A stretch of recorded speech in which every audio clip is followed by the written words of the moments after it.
Welcome back to the GSMC baseball podcast brought to you by the GSMC Sports Network. We're going into our second segment here, which is talking about the American League Power Rankings for this so far in the year, for my opinion. But before we do that, I'd like to ask you again to please like and follow the show. We do get a number of questions from viewers, so to ensure that your question does get read in the air, please use the link gsmcpodcast.net. It really does help the show, and it really does mean a lot. So thank you so much for that. And let's get into our second segment of the day here. So it's basically what it sounds like, the American League Power Rankings so far in the year. We're a little bit into the year. I'd say most teams have played around 20 games, give or take. So, it is the end of the week, and it's my second time doing this. The first time was just kind of for fun, we're only a few games into the season, and there were some crazy teams in the top of the divisions and all that. So right now, it's kind of evened out a little bit. A lot of surprises still, a lot of things we expect to happen still. So I just wanted to give my 2 cents on it and just tell you what my power rankings are. So we're going to start off, we're going to go from 15 to 1, and let's get into it. So at number 15 for the American League, I have, at no surprise, the Chicago White Sox. Now, I think it's pretty clear that the White Sox and the A's are both in contention for the worst team in the American League by roster. I think both teams are pretty horrible, and so I think it wasn't that hard to decide who was 15 this week because of the records, but I do have the White Sox 15. They're 3-15. They just lost a bunch of people to injury, including Yohan Moncada and Luis Robert. So I don't just Yohan Moncada, actually. Sorry. So they're not good. They just lost some of their players to injury, anyways. Kind of easy to say here. They're not good. So we're gonna move on from them. We pretty much know they're one of the worst teams in baseball. Not really a surprise. At number 14, I have, of course, the Oakland A's. Now, the A's are 8-11, which is shocking to everyone.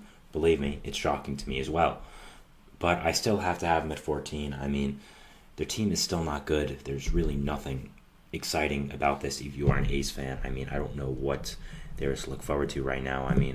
Esther Ruiz was just brought back up, which was a nice thing for you guys. But this roster's still bad, the team's still bad, the organization's still bad. So I do have you guys at 14, even though you are 8-11. I expect you will come back down to earth pretty shortly. I don't think you'll have a good record whatsoever. Not that 8-11 is, but 8-11 for the A's would be like the Dodgers having 40 wins. So it's a big surprise. At number 13 now, it's basically where the real power rankings start, because we all know what 15 and 14 would be. I have a big surprise here, which is, unfortunately, the Minnesota Twins. Now, I was really high on the Twins, like a lot of people. I thought they were clearly one of the top 4 AL teams, in the American League. I thought they were really, really good. They had a lot of great pieces, but injury bug has hit them hard. It has hit them really, really hard. Right now you have Kyle Farmer having significant playing time at shortstop, which not something you really want if you're trying to compete in the AL Central. So you have that. Carlos Correa has been hurt, of course. That's where Kyle Farmer comes in. Royce Lewis has been hurt. Your pitching hasn't been the best so far. Your bullpen's been hurt, and it's been, again, not the best. So it's really just injuries right now for the Twins, and I think the worry for them is, can they stay afloat? They're 6-11 currently. Can they stay afloat? Can they get to 500? And then once everyone comes back, I do think they'll be fine. I think the lineup is great with stars like Correa and Buxton, who need to stay healthy. Buxton might just get hurt eventually, so we'll have to see. But I think you guys have to stay healthy. But right now, it is unfortunate for the Twins. I still think they're a really great team. It's just unfortunate how things have fallen for them. And I do have them here at number 13. At number 12, I also have a big surprise, which is the Houston Astros. Now, I think the Astros deserve to be here right now. I think it's a little different from the Twins. As the Twins, I see little problems. For the Astros, I kind of see big problems. The Twins, like the Astros, have injuries, but the Astros have more than that. Yeah, they have, first of all, way more injuries. You're getting Verlander back today, which is exciting. He's going to start against the Nationals, so we'll be tuning into that and probably making a short on it later in the day. So if you want to see that, go ahead. But the Astros have more injury problems, I guess, which I do have them above the Twins, yes, but at the same time, you have guys like Verlander, like Valdez, like Luis Garcia, Lance McCullers, Jose Urquidy being hurt, Josh Hader's been bad. Your bullpen's length is a problem. So the Astros have a lot of problems, like the Twins. That's why they're at number 12. I think the Twins might be able to come back from it soon. I'm not sure about the Astros, and I'm not sure when the injuries are going to be fully healed. But I do have them at number 12 just because I think they're kind of the same in kind of the same situations right now. And when they're fully healthy, I do have the Astros over them. But it's kind of a swap right now. I think that you can put them in any order. I wouldn't be mad. But yeah, that's where I have them right now. At number 11, I have the Seattle Mariners, who are 9 and 10. Now, the Mariners have been really disappointing for me so far in this year, almost 20 games in. I mean, your young pitching that I expected to be the forefront of your team has really not been that good. Guys like Luis Castillo, George Kirby have really, really struggled. So I think that's been the big deal. Your offense honestly hasn't been that bad, but Julio's been struggling, I will say as well. Julio struggling is definitely one of the bigger things I would worry for. So there are just simply players underperforming right now for the Mariners. And that is why I think they are 9 and 10, and that's why I have them at number 11. So I think they might be getting a little bit unlucky. And once these guys come back to earth and play up to their potential, I think the Mariners could be a really, really good team. And I'm excited about watching them. So yeah, that's my overall thoughts on the Mariners. I do have them at number 11, but I expect them to climb up this list pretty fast. I had them much higher than this on my rankings before, so yeah. At number 10, I do have the Boston Red Sox, who are 500, and number 10 spot are 10 and 10. So the Red Sox have been the surprise of the year so far. They started off doing really, really well. Granted, they had some easy series. Again, they had played the A's, so they did have some easy series there. But at the same time, their young pitching was doing really well. Their offense is doing really well, but the injury bug has really, really destroyed them right now. Tyler O'Neill was just placed on the 7-day IL with a concussion. Rafael Devers has been placed on the IL with an injury. Garrett Whitlock, one of their shining starters so far this year, a guy who's really, shown himself to be a good rising young starter so far at least, just got placed on the injured list with an oblique strain. You had Lucas Giolito, of course, being out for the year before it even started, so that was another thing. So the injury bug is really hit the Red Sox hard, and they were overperforming, but at the same time, I do have them at number 10 just because of that. I don't think they're as good as they were before. And the injuries now, I do think they're going to start falling this list and falling down, down, down. So we'll be watching them and seeing what does happen there. At number 9, I have the Detroit Tigers. Kind of a fall from grace here. I had them at the top 3 in my last AL Power Rankings, which was 2 weeks ago. But they started off really hot, 5-0. But since then, they're 5-9. And they are 10 and 9 now for the season. So they've come back down to earth a little bit. I don't think they're as good as going 5-0, but I also don't think they're as bad as going 5-9. I think they're a team that is a little bit above 500, probably a team that is going to have 84, 85 wins. I don't know if that'll be good enough to make the playoffs in the AL, but that's the type of team I do think the Tigers are. I think they're just a pretty good team. Nothing extraordinary, not a great team, but just a pretty good team. So yeah, they have fallen a little bit in 9. I have some teams with worse records above them, including number 9 and including number 8. But I think Tigers can get back up here. I still think they're a good team. It's just the rough streak they've been on right now is a little bit rough. Obviously, that's why it's a rough streak. So we'll have to see how they come back from that, and we'll have to see what happens there. At number 8, I have the Angels at 9 and 10. Now, I think a lot of people are going to question themselves as why are the Angels at 8 when they're 9 and 10. They're also the Angels. We know about them and their team and who they've lost. So, this could be me being a little bit high in them, but I thought about this a lot, and this is one of the main things I wanted to highlight. I think this was one of my more out-of-the-box selections here for the Angels being at number 8. So for them being at number 8, my rationale was the offense has been really, really good. Mike Trout has been on fire. Anthony Rendon hasn't even been that bad. I mean, he's not been good, but he's been getting some nice hits there.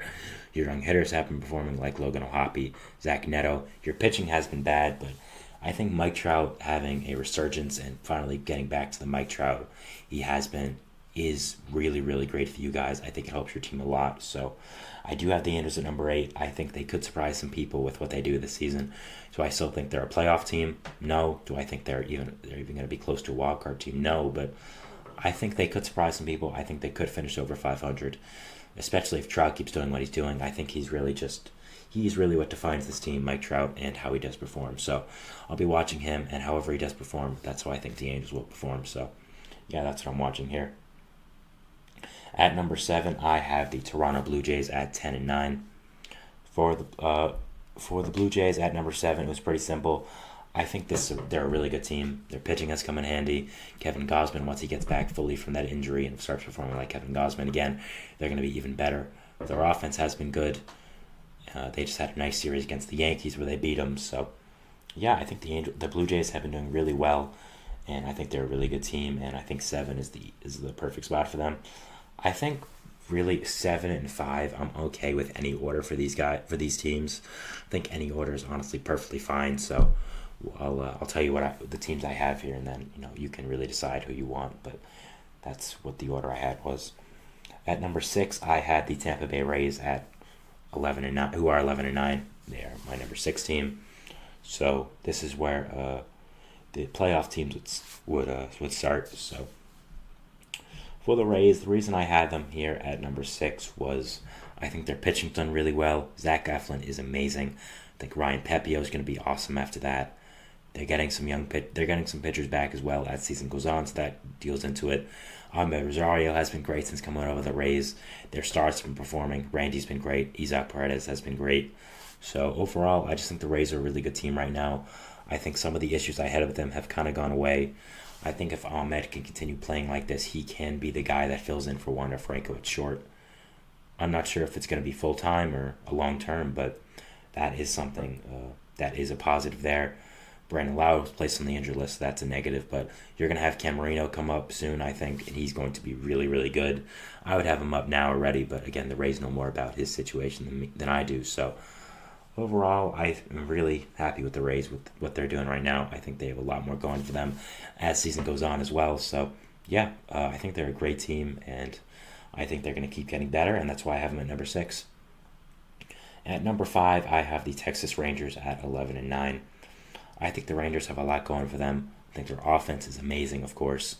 Wyatt Langford, while he has struggled a little bit, I still think he's going to be really, really good. Ended up running away with that AL Rookie of the Year. So I think the offense has extraordinary pieces. I think the pitching has been solid, a little bit better than I expected. So 11-9, I think 5 is a really good spot for this Rangers team. I think this is where they probably would be anyways. So yeah, a really good job by them, and having a really good season so far. So in a disappointing AL West so far, with the Astros being 6-14, the A's being the A's, the Angels being under 500 still, I think the Rangers have proven themselves to be just as good still, and kind of not letting any of this get into their head. Moving into the top 4, we have at number 4 a surprise team, the Kansas City Royals. Now, the Royals have been really, really good. They swept the Astros, who, again, we talked about have some problems and are not the Astros of the past, but are still a really good team. The Royals have had a lot of great contributors. I mean, your rotation has been great. Cole Reagans, Brady Singer, Michael Wacha, Seth Lugo. I think that might be one of the better top 4s in the league right now. Offense has come together with Salvador Perez playing really well, Vinny Pasquantino, Bobby Witt, Nelson Velasquez has been a stud. Michael Garcia has been great. MJ Melendez. So I think the Royals have had a lot of great pieces. They've been a really great team. Their bullpen has been nice as well. Guys like Chris Stratton, James McArthur, Will Smith. So the Royals have a lot going for them right now. I think they're a really, really good team. And yeah, I'm really happy for them. And they've been really, really good. And I don't think having them at 4 right now is a stretch. At 3, I have a team in their same division, the AL Central, the Cleveland Guardians at number 3, 13-6.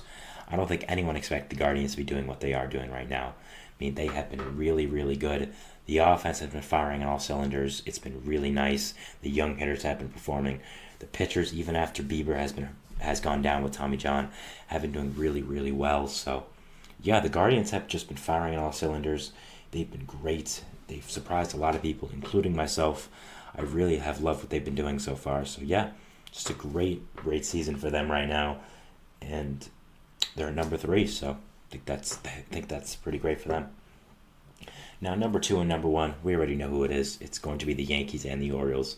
We can put them any order we want, but I have the Yankees at 2 right now, 13-6. They got off to an incredible start, but they've kind of fallen back down to earth a little bit. I mean, still 13-6 is incredible, but they lost the series against the Blue Jays just before. They've been struggling with the offense. The last game against the Blue Jays was nice. Having that Aaron Judge single in the extra innings coming back after blowing that lead was really good. But they've had some days where the offense hasn't been performing. The pitching has been less than stellar. So they do have some risks right now and some things to worry about. But they're still 13-6 and they're still pretty great. That's why I did put them at number 2, and I have the Orioles jumping them for the number 1 spot.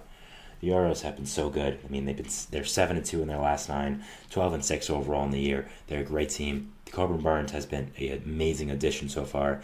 Has been that true ace that they're looking for. Jackson Holiday, while he hasn't gotten off to a good start, I still believe in him. I still think he's going to be a great, great player for them. So, yeah, the Orioles have a lot going for them right now. A lot of great young talent, a lot of great young pitchers, which is something I lacked before. I think Corbin Burns, that addition just has been such a game changer, such an organization changer, honestly, as well. So, yeah, the Orioles have been really great so far, and that is why I do have them at number 1 in my American League Power Rankings. So, that is our segment 2 here, talking about the American League Power Rankings. We're going to our third segment, which is going to be talking about the National League Power Rankings, and same thing I did for the American League. So, yeah, we'll see you after the break, and we'll talk about it then. So, thanks, and bye. Looking for your daily